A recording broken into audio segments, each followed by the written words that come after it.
Hello, मेरा नाम है विकास राजुरा। मेरा सब्जेक्ट है बायोलॉजी और आज हम स्टार्ट करेंगे 12th क्लास का 4th चैप्टर जिसका नाम है रिप्रोडक्टिव हेल्थ। क्या होती है ये रिप्रोडक्टिव हेल्थ? रिप्रोडक्टिव हेल्थ अगर सिंपल लैंग्वेज में कहें तो when the reproductive organ work properly, this is called reproductive health. लेकिन अकॉर्डिंग टू WHO जो डेफिनेशन है रिप्रोडक्शन की या रिप्रोडक्टिव हेल्थ की, वो है the total well being in all aspects of reproduction, that is physical, emotional, behavioural and social. This is the definition according to WHO। तो reproductive health ये एक टॉपिक है हमारा। तो इसकी ज़रूरत क्यों पड़ी? रिप्रोडक्टिव हेल्थ पढ़ने की हमें क्या ज़रूरत पड़ी और गवर्नमेंट को क्यों ज़रूरत पड़ी इस रिप्रोडक्टिव हेल्थ के बारे में लोगों को बताने की? तो ये सारी चीज़ें हम पढ़ेंगे आज इस चैप्टर में। इससे रिलेटेड जो भी प्रॉब्लम्स हैं, स्ट्रैटेजीज़ हैं, फिर उसके बाद उनको आज हम इस टॉपिक में आज डिस्कस करेंगे। तो सबसे पहले बात करते हैं हमारी प्रॉब्लम्स की। जो रिप्रोडक्टिव हेल्थ है उससे जो प्रॉब्लम्स हैं उनकी बात कर लेते हैं। तो अगर रिप्रोडक्टिव हेल्थ के बारे में अगर हम अवेयर ना करें तो क्या क्या परेशानियां आ सकती है, क्या क्या प्रॉब्लम हो सकती है, तो उसके बारे में बात कर रहे हैं। तो सबसे पहली प्रॉब्लम है ओवर पॉपुलेशन। दूसरी प्रॉब्लम होगी हमारी early marriages.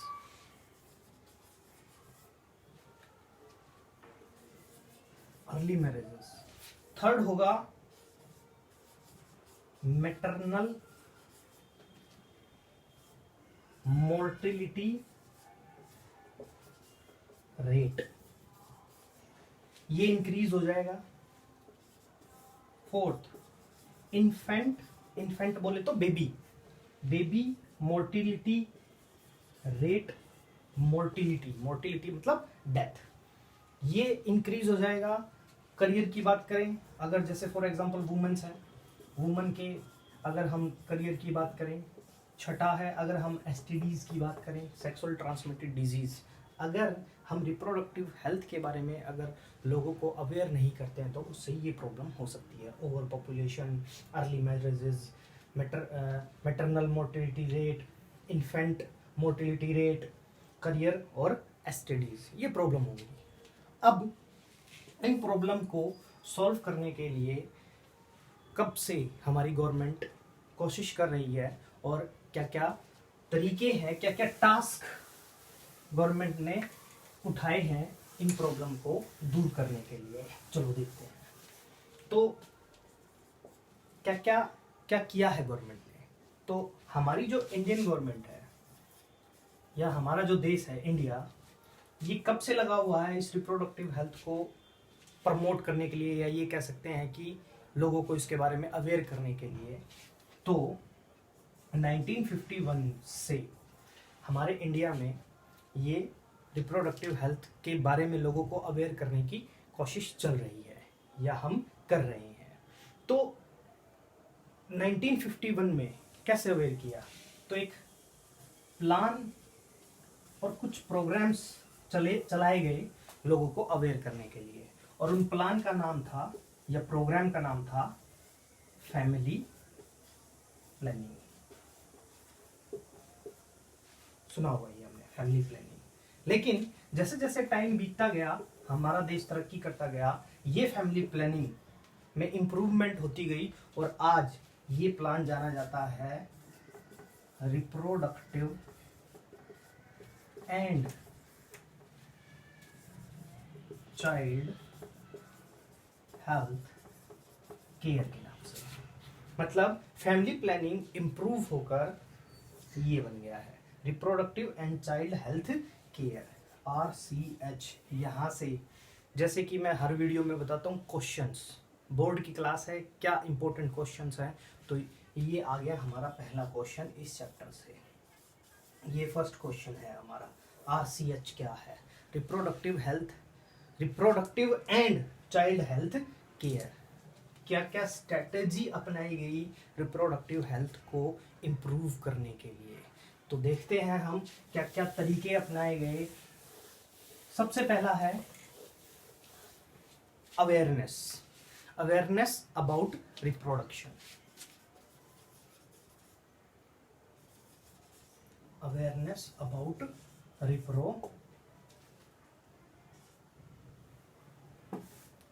Awareness about reproduction. कैसे अवेयरनेस फैलाई गई रिप्रोडक्शन या फैला रहे हैं? तो बेसिकली हम देखते हैं जगह जगह पोस्टर्स लगे रहते हैं, जैसे फॉर एग्जांपल कॉन्डोम हो गए, जो फैमिली कॉन्ट्रासेप्शन हो गए, कॉपर-टी हो गए, या एड भी आती हैं कि छोटा परिवार सुखी परिवार, और for the good contraception that is condom, और इस तरह के कुछ एड्स आते हैं। तो दैट मीन अवेयर करने का तरीका क्या अपनाया गया, मतलब किसकी मदद ली गई? मतलब मदद ली गई ऑडियो विजुअल्स की। Audio visuals, print media, newspaper में ऐड आती है, न्यूज़पेपर में ऐड आती है, बड़े बड़े पोस्टर्स लगे रहते हैं, जैसे फॉर एग्जांपल पिल्स की ऐड हो गई, कॉन्डोम की ऐड हो गई, और ये सारी चीज़ें क्या है आपका अवेयर करने का तरीका, ऑडियो विजुअल और प्रिंट मीडिया। ये अवेयर करने के लिए कौन आगे बढ़ा? हमारी गवर्नमेंट, प्लस इस गवर्नमेंट के साथ कुछ एनजीओज, नॉन गवर्नमेंट ऑर्गेनाइजेशन या एजेंसीज, इन्होंने भी अवेयरनेस, रिप्रोडक्शन के अवेयरनेस के लिए मदद की, कोशिश की, और कोशिश कर रहे हैं लोगों को अवेयर किया जाए।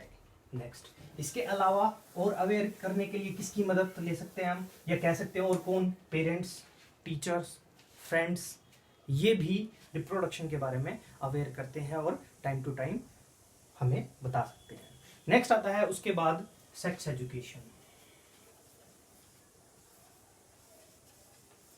सेक्स एजुकेशन, यह आ गया आपका सेकंड क्वेश्चन।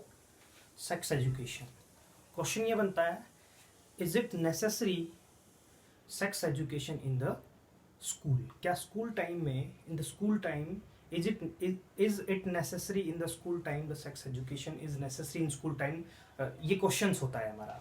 तो स्कूल टाइम में क्या सेक्स एजुकेशन जरूरी है? ये आपका एक क्वेश्चन बनता है, ये एनसीईआरटी का भी क्वेश्चन है आपका। तो जी इसका आंसर होगा यस। इसका क्या यूज है, यानी कि सेक्स एजुकेशन को स्कूल टाइम में ऐड करने का, हम 6th क्लास में, 8th क्लास में, 10th क्लास में, और अब 12th क्लास में हम सेक्स एजुकेशन पढ़ रहे हैं। इवन जो हम ये चैप्टर पढ़ी, ये पूरी यूनिट पढ़ी हमने रिप्रोडक्शन की, ये पूरी सेक्स एजुकेशन से रिलेटेड थी। क्या फायदा है इसका? ये सेक्स एजुकेशन इंफॉर्मेशन प्रोवाइड करती है, किसको? बच्चों को किसके बारे में, जो राइट इंफॉर्मेशन होती है अबाउट रिप्रोडक्शन के बारे में जो राइट इंफॉर्मेशन है वो प्रोवाइड करती है, प्लस डिस्करेज करती है जो मिथ्स और जो मिसकॉन्सेप्शन होते हैं रिप्रोडक्शन के बारे में, उनसे दूर रखती है। ये फायदा है सेक्स एजुकेशन का। नेक्स्ट देखते हैं उसके बाद थर्ड पॉइंट क्या है हमारा? इसके बाद आता है knowledge of growth of reproductive organs and STDs. ये क्या पॉइंट है? देखो ये क्या पॉइंट है, ये पॉइंट है कि इसमें नॉलेज दी जाती है, या ये कह सकते हैं अवेयर किया जाता है किसके बारे में? एडोलसेंस के बारे में। Adolescence, it is a age between childhood to adulthood. उसके बीच की एक एज होती है जिसको एडोलसेंस बोला जाता है। इस एडोलसेंस में बच्चों को अवेयर किया जाता है। दूसरा, इस एडोलसन में होने वाले चेंजेस, क्योंकि जब तक हम उन चेंजेस को बच्चे में नहीं बताएंगे तब तक उसके लिए वो चीज़ें अजीब लगेंगी, क्योंकि एक जो 12 से, यानी कि प्यूबर्टी का जो टाइम होता है, जो हम पहले पढ़ चुके हैं ह्यूमन में, जो प्यूबर्टी का टाइम होता है उस टाइम पर बहुत सारे चेंजेस आने लगते हैं। जैसे फॉर एग्जांपल जो गर्ल्स हैं या फीमेल्स हैं उनमें मेंस्ट्रुएशन साइकिल स्टार्ट हो जाती है। दैट मीन उनके लिए ये अचानक होता है। तो अगर उनको हम पहले से ही अवेयर कर दें कि भैया 12 से 14 की एज में मेंस्ट्रुएशन साइकिल स्टार्ट हो जाएगी, that mean you are sexually active, sorry means कि आप एक्टिव हो जाओगे रिप्रोडक्शन के लिए, तो एडोल्सन वो स्टेज होती है। नेक्स्ट देखते हैं। उसके बाद आता है एसटीडीज। इस एज में एसटीडीज के बारे में, ताकि वो इस बीमारियों से, जो सेक्सुअल ट्रांसमिटेड डिजीज है, उनसे वो दूर रहें। इसके अलावा और भी जो चेंजेस आते हैं उसमें, उनके लिए वो प्रिपेयर रहें। तो ये है आपका नॉलेज एसटीडी और ग्रोथ के बारे में। नेक्स्ट आता है बर्थ कंट्रोल डिवाइसेस, फोर्थ हो गया।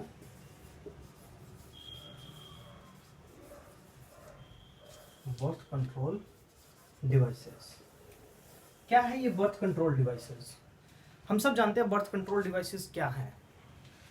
बर्थ कंट्रोल डिवाइसेस ये है कि जो मैरिजेबल कपल्स हैं, जो एजुकेटेड पीपल हैं, जो मैरिजेबल कपल हैं, वो यूज करें इन बर्थ कंट्रोल डिवाइसेस का। जैसे for example condom, copper T, pills आती हैं, उनको यूज करें अगर उनको कंट्रोल करना है पॉपुलेशन पर। तो जो एजुकेटेड पीपल हैं वो ये चीज़ें समझते हैं और वो इन डिवाइसेस को यूज कर सकते हैं राइट टाइम पर। दूसरा एक चीज और है, जो मदर और जो चाइल्ड है उसकी केयर। प्रेगनेंसी में मदर की और after pregnancy mother plus child, यानी कि post natal care. Post natal care का मतलब है बच्चा पैदा होने के बाद की जो केयर है उसको पोस्ट नेटल केयर बोलते हैं। तो उसमें बच्चे की और माँ की दोनों की देखभाल। जैसे फॉर एग्जांपल कोलेस्ट्रॉम का एक एग्जांपल लिया था कि 6 महीने तक बच्चे को माँ का ही दूध पिलाया जाए ताकि उसकी बॉडी जो है वो इम्यून रहे, आर्टिफिशियल एंटीबॉडी उसकी बॉडी में पहुंचती रहे और वो बच्चा जो है वो सेफ रहे। नेक्स्ट उसके बाद देखते हैं फिफ्थ पॉइंट हमारा, पॉपुलेशन हमारी कंटिन्यूअसली बढ़ रही है। अब पॉपुलेशन जब कंटिन्यूअसली बढ़ रही है तो उसकी वजह से कुछ प्रॉब्लम्स भी आती हैं। जैसे for example social evils.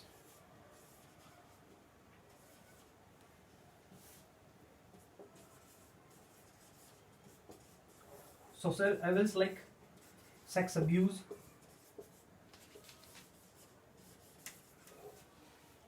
Sex abuse हो गए, सेक्स रिलेटेड क्राइम हो गए। तो इन चीज़ों को हमें प्रिवेंट करना है। अगर लोगों को अवेयर किया जाए तो ये चीज़ें कम होंगी। तो नेक्स्ट आता है हमारा प्रोवाइड मेडिकल हेल्थ।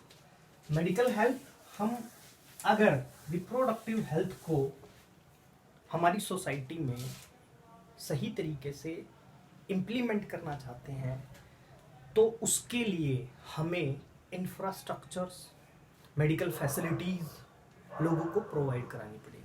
जैसे फॉर एग्जांपल हमारे गवर्नमेंट हॉस्पिटल में अगर हम जाते हैं और वहाँ पर हमें बर्थ कंट्रोल डिवाइसेस की ज़रूरत है तो वहाँ पर कॉन्डोम जो है वो फ्री में लिए जाते हैं। दैट मीन इस तरह की चीज़ें, या फिर जैसे फॉर एग्जांपल अगर कोई सेक्सुअल रिलेटेड प्रॉब्लम है, सेक्स रिलेटेड कोई प्रॉब्लम है तो उसका बिना पैसे के इलाज, जैसे फॉर एग्जांपल अभी गवर्नमेंट हॉस्पिटल है वहाँ पर जो एड्स है इसका जो इलाज है वो फ्री होता है, कोई पैसा नहीं दिया जाता। तो इस तरीके से लोगों को अवेयर किया जा सकता है। नेक्स्ट आता है आपका रिसर्च इन reproductive health. Research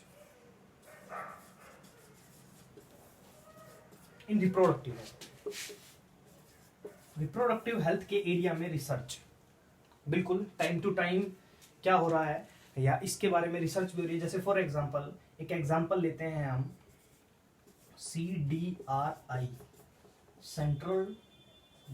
central drug research institute. Central drug research institute ये लखनऊ में है। इसने इंडिया की पहली कॉन्ट्रासेप्टिव पिल बनाई है। कॉन्ट्रासेप्टिव पिल का मतलब है जो प्रेगनेंसी से प्रिवेंट करती है, उसको कॉन्ट्रासेप्टिव पिल बोलते हैं। उसका नाम है सहेली। सहेली इन्होंने डेवलप की है, ये कॉन्ट्रासेप्शन में मदद करती है, अनवांटेड प्रेगनेंसी से बचाती है। नेक्स्ट आता है आपका एम्नियोसेंटेसिस। यहां से आता है आपका third question. Third question, what is amniocentesis? Amniocentesis क्या है? एम्नियोसेंटेसिस, पहले इसका मतलब समझते हैं, फिर इसका यूज समझते हैं। एम्नियोसेंटेसिस ये एक टेक्निक है जिससे जो क्रोमोसोमल डिसऑर्डर होता है बच्चे में, क्रोमोसोमल डिसऑर्डर, उसका पता लगा सकते हैं। ये टेक्निक अब बैन कर दी गई है, उसका भी रीजन पढ़ेंगे हम क्यों बैन की गई। तो एम्नियोसेंटेसिस वो टेक्निक थी जिसमें क्रोमोसोमल, बेबी में क्रोमोसोमल डिसऑर्डर का पता लगाया जाता था। ये इसका मतलब था। यूज वही होता था कि बच्चे में अगर डॉक्टर को ये लगता है कि बच्चे की ग्रोथ नॉर्मल नहीं हो रही है और उसमें कोई डिसऑर्डर के चांसेस है, तो ये एम्नियोसेंटेसिस वहां पर यूज किया जाता था। प्रोसीजर क्या है इसका?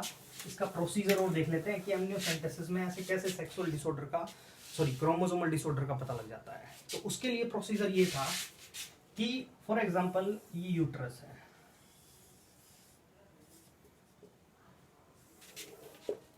और ये वोम में बेबी है, ये प्लेसेंटा और ये बेबी या फीटस। तो क्या होता है, जो बेबी होता है वो एमनियोटिक फ्लूइड में होता है। ये फ्लूइड होता है, इसमें ये बेबी प्रेजेंट होता है। तो क्या होता है, जो इस बेबी की स्किन की सेल है वो इस एमनियोटिक फ्लूइड में प्रेजेंट होती है। इस फ्लूइड को हल्का सा निकाल लिया जाता है और उसमें से बेबी की सेल को आइसोलेट करके उन सेल्स में क्रोमोसोम को देखा जाता है। और हम जानते हैं कि क्रोमोसोमल पैटर्न कहाँ होता है? न्यूक्लियस में प्रेजेंट होता है। तो क्रोमोसोमल पैटर्न अगर हमने उसकी सेल निकाल ली तो ऑब्वियस सी बात है हमें उसका क्रोमोसोमल पैटर्न पता लग गया, क्योंकि हम तो क्रोमोसोमल डिसऑर्डर ही चेक कर रहे हैं। तो क्रोमोसोमल डिसऑर्डर पता लगेगा तो ऑब्वियस सी बात है उसमें सेक्स क्रोमोसोम भी पता लगेंगे। तो सेक्स क्रोमोसोम पता लगेंगे, अगर उसमें XX है दैट मीन वो क्या हो गई? फीमेल। और अगर उसमें XY है तो वो क्या हो गया? मेल। तो सिर्फ क्रोमोसोमल डिसऑर्डर ही पता नहीं लग रहे थे, उसमें बच्चे का सेक्स भी पता लग रहा था। तो जो कुछ डॉक्टर्स थे उन्होंने क्या किया, डिसऑर्डर के साथ साथ उन्होंने इसको भी बताना स्टार्ट कर दिया पेरेंट्स को। तो अगर फीमेल थी तो लोगों ने उसको एडॉप्ट करना स्टार्ट किया, यानी कि एबॉर्शन, एडॉप्ट बोला मैंने गलती से, एबॉर्शन करना स्टार्ट कर दिया, जिसकी वजह से, जिसको फिटिसाइड बोलते हैं। तो उसका यहाँ पर मिस यूज होने लगा, एम्नियोसेंटेसिस का यहाँ पर मिस यूज होने लगा कि क्रोमोसोम के साथ साथ पता तो लग ही गया कि मेल है या फीमेल है। तो जिनको फीमेल नहीं चाहिए वो क्या करते हैं, यानी कि जिसको बेबी गर्ल नहीं चाहिए वो इसको क्या करते थे? मार देते थे, किल कर देते थे, अबॉर्शन करवा देते थे। तो इसकी वजह से इस एम्नियोसेंटेसिस को बैन कर दिया गया। अब एम्नियोसेंटेसिस यूज नहीं होता। ये था आपका कुछ, ये थे रिप्रोडक्टिव हेल्थ की कुछ स्ट्रेटेजी। 5 नंबर में आता है ये क्वेश्चन, RCH की स्ट्रेटेजी 5 मार्क्स में आती है। इंपॉर्टेंट चीज यही है कि जो मैं क्वेश्चंस बताता जा रहा हूं उनको आप साथ साथ राइट डाउन करें ताकि लास्ट में प्रॉब्लम ना हो। तो मैंने आपको आज फैमिली प्लानिंग बताया, कब स्टार्ट हुआ था? 1951 में। फैमिली प्लानिंग के नाम से आगे चलकर वो इम्प्लीमेंट हुआ और वो बन गया आपका RCH, reproductive and child health care बन गया। क्या क्या स्ट्रेटेजी अपनाई उसको इम्प्लीमेंट करने के लिए, लोगों को अवेयर करने के लिए उसके बारे में, तो सीधा 5 मार्क्स में आता है। दूसरा मैंने आपको बताया एम्नियोसेंटेसिस, अभी हमने एम्नियोसेंटेसिस पढ़ा, 3 मार्क्स में आता है। कहाँ यूज किया जाता था, कहाँ मिस यूज होने लगा, तो ये 3 मार्क्स में आता है एमनियोसेंटेसिस। पहली पिल किसने, जो कॉन्ट्रासेप्टिव पिल है वो किसने डिस्कवर किया, किसने बनाई, किसने डेवलप की, तो CDRI central drug research institute ने सबसे पहले उसको बनाया। तो ये पूरा 5 नंबर में आता है। जितने भी पॉइंट्स हमने बताए वो सारे पॉइंट्स आपको लिखकर आपको एक्सप्लेन करने होंगे, जो आपकी एनसीईआरटी में डायरेक्टली दिए हुए हैं। मैंने पॉइंट्स में बनाए हैं, तो इन पॉइंट्स को आप लिख लेना और उन पॉइंट्स में जो बताया वो बातें आप इनमें लिख लेना। और एनसीईआरटी में ये डायरेक्टली दिया हुआ, पॉइंट्स नहीं बना रखे, एनसीईआरटी में पढ़ के आपको पॉइंट्स खुद बनाने पड़ेंगे। नेक्स्ट आता है आपका इसमें सेकेंड जो टॉपिक है हमारा, पॉपुलेशन एक्सप्लोजन। क्या है पॉपुलेशन एक्सप्लोजन? क्योंकि कंटिन्यूअसली हमारी पॉपुलेशन बढ़ रही है, uncontrol growth of population is called population explosion. Population हम जानते हैं कि एक गिवन एरिया में गिवन टाइम में जितना भी नंबर होता है गिवन स्पीसीज का, एक स्पीसीज का, उसको हम पॉपुलेशन बोलते हैं। तो इस पॉपुलेशन एक्सप्लोजन को हम कैसे एक्सप्लेन कर रहे हैं, हम क्या देखेंगे इसमें? देखो कुछ डाटा देख लेते हैं हम इसका, कि पॉपुलेशन जो हमारी बढ़ रही है उसका कारण क्या है। पहले तो उसका कारण ये है कि जैसे हमने स्ट्रेटजीज पढ़ी, तो इन स्ट्रेटजीज को फॉलो किया जाए तो क्या हो रहा है, रिप्रोडक्टिव हेल्थ है जो, या फिर हेल्थ जो फैसिलिटीज़ हैं वो इम्प्रूव हो रही हैं, बेटर लिविंग कंडीशंस आ गई हैं। तो उसकी वजह से ऑब्वियस सी बात है पॉपुलेशन बढ़ेगी। अब पॉपुलेशन बढ़ेगी तो ओवर पॉपुलेशन की वजह से कुछ प्रॉब्लम भी होंगी, लेकिन उससे पहले कुछ देख लेते हैं, कुछ आंकड़े देख लेते हैं, पॉपुलेशन कितनी बढ़ी और कैसे बढ़ रही है, एक्सप्लोजन क्यों बोला गया है इसको, वो देखते हैं। यहां पर 1900 में वर्ल्ड की जो पॉपुलेशन थी वो 2 बिलियन थी, और 2000 में ये 6 बिलियन हो गई। ये वर्ल्ड की है। इंडिया की बात करते हैं। देश आजाद हुआ था 1947 में, पॉपुलेशन थी 350 million, that mean 350 million. Census हुआ 2001 में, सेंसस हुआ 2001 में, लेकिन उससे पहले 2000 में पता लगा हमारे देश की जो पॉपुलेशन है वो 1 बिलियन हो गई थी, यानी कि आपकी 350 मिलियन से, यानी कि 3.5 करोड़ से वो 100 करोड़ हो गई थी। क्लियर है? नेक्स्ट देखते हैं। उसके बाद देखते हैं आपका ये पॉपुलेशन क्यों बढ़ी, कैसे बढ़ी। ठीक है, तो कैसे बढ़ी वो मैं बता चुका हूँ, क्योंकि हेल्थ फैसिलिटीज हैं और जो लिविंग कंडीशंस है वो इम्प्रूव हुई, तो वो उसकी वजह से पॉपुलेशन बढ़ी। अब उसके बाद ये तो था एक डाटा, थोड़ा सा छोटा सा हमारा, जो बुक में आपके एनसीईआरटी में आपको बड़े आराम से मिल जाएगा। तो दूसरी बात, 2001 में जो सेंसस हुआ था उसमें पता लगा कि हमारा जो पॉपुलेशन ग्रोथ रेट है वो 1.7% है। इसका मतलब ये है कि हर 33 साल में, यानी कि 33 ईयर में हमारे देश की पॉपुलेशन डबल हो रही है। और इसका मतलब यानी कि जो 1947 में 350 मिलियन थी हमारी पॉपुलेशन और 2000 में 1 बिलियन हो गई थी, और इसका मतलब ये है कि दुनिया में हर 6ठा आदमी इंडियन है। नेक्स्ट देखते हैं इसका कारण क्या है, इस ओवर पॉपुलेशन का कारण क्या है। इस ओवर पॉपुलेशन का कारण है हमारा घटता death rate, declining in death rate, rapid declining in death rate, यानी कि हमारा जो डेथ रेट है वो घट गया है।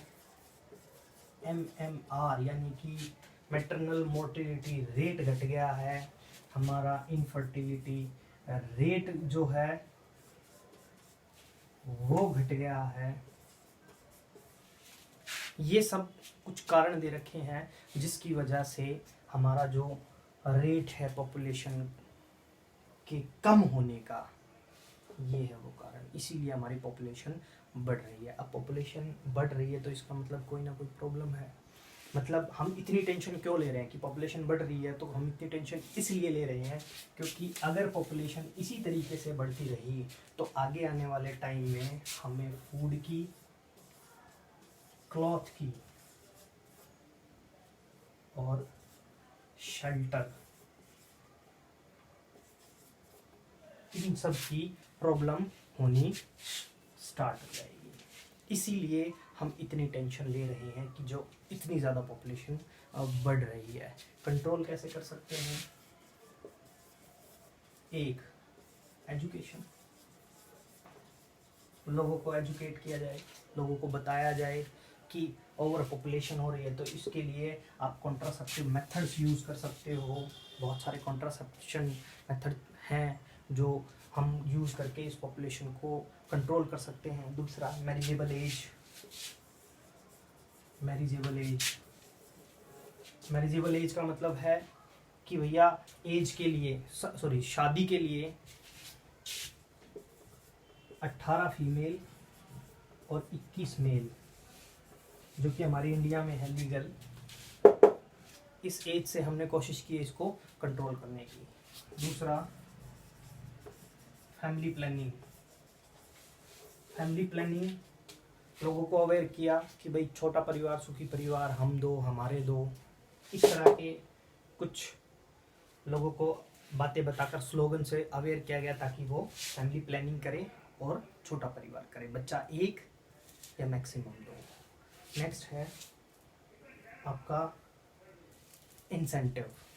इंसेंटिव से भी हम पॉपुलेशन को कंट्रोल कर सकते हैं। तो ये था हमारा आज का रिप्रोडक्टिव हेल्थ।